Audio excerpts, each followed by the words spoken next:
Hello, you guys. This is the second part of zero conditional. Let's remember, what is zero conditional? Well, we use zero conditional to talk about things that are always true. For example, a scientific method. Okay, we need a condition, so therefore we have a result. We always separate it with a comma, the condition and the result. Okay, it is very different in each condition how to write it. In this video, you're going to learn how to write a sentence using zero conditional. Pay attention. Okay, look at the board. We have many conditions. Let's read each one of them. If I don't study for a test. If I forget my umbrella on a rainy day. If I talk loudly in the movie theater. If I stay awake all night. If I mix red and blue paint. If I throw a piece of wood into a fire. Okay, so we read some conditions and each one of them is going to have a result. Okay, let's take a look on how to write a sentence using zero conditional. Okay, let's write the result of the first condition. If I don't study for a test, the result will be, first we need a subject. In this case, I am talking about myself, so I am going to have a result. If I don't study for a test, I fail my test. Okay, so we need a subject. In this case, I'm talking about myself, so the subject is I. Then we're going to write the verb in the present simple. Remember, in the present simple, we talk about habits and routines. Here, the verb only changes with he, she, and it. The rest of the pronouns, the verb stays the same. So I fail my test. My test is the complement of the sentence. Okay, the next condition. If I forget my umbrella on a rainy day, what is going to be the result? Okay, again, I am talking about myself. So the subject is going to be I. Okay, what happens if I forget my umbrella on a rainy day? Well, I get wet.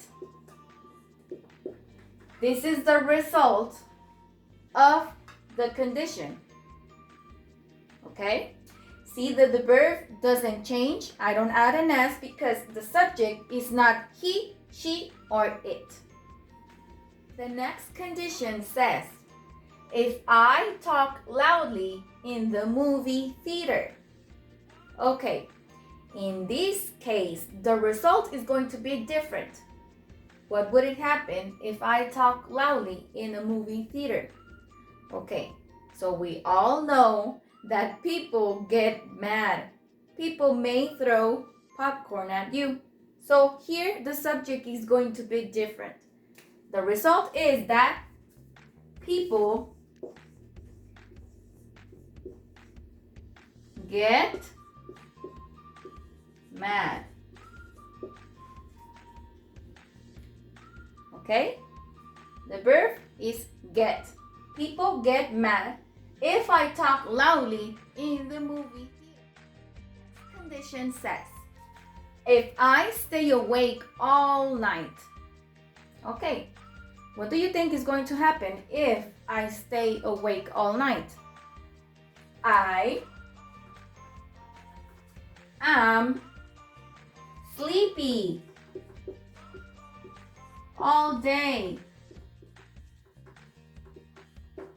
Or maybe I wake up late.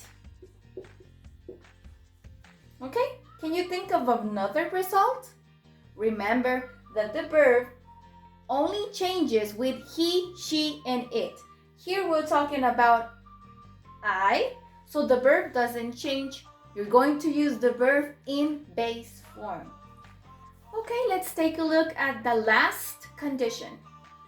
If I throw a piece of wood into a fire. Okay, what happens if you throw a piece of wood in the fire? Okay, so it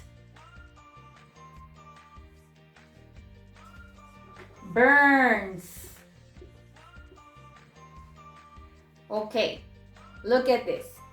This case, we're talking about the third person in singular. Remember that the verbs only changes with he, she, and it. In this case, we're talking about it. We're talking about the wood. So, it burns. See, we add an S to the base form of the verb. So the result is, it burns. If I throw a piece of wood into a fire, it burns. So remember, in conditionals, we have a condition, comma, and therefore we have a result in every action. So we saw that zero conditional is used to talk about things that are always true, like a scientific method. Okay, so what happens if I throw a piece of wood into a fire? It burns. So therefore, we have a condition and a result. It is very important to separate it with a comma and follow the sentence structure. So in this case, you have conditions. You're going to write the result of each action. Remember, you need a subject. You need the verb in present simple. The verb only changes with he, she, and it, adding an S. And if you want to, sometimes it's necessary to write a complement, but not always. Thanks for watching. See you soon. Bye-bye.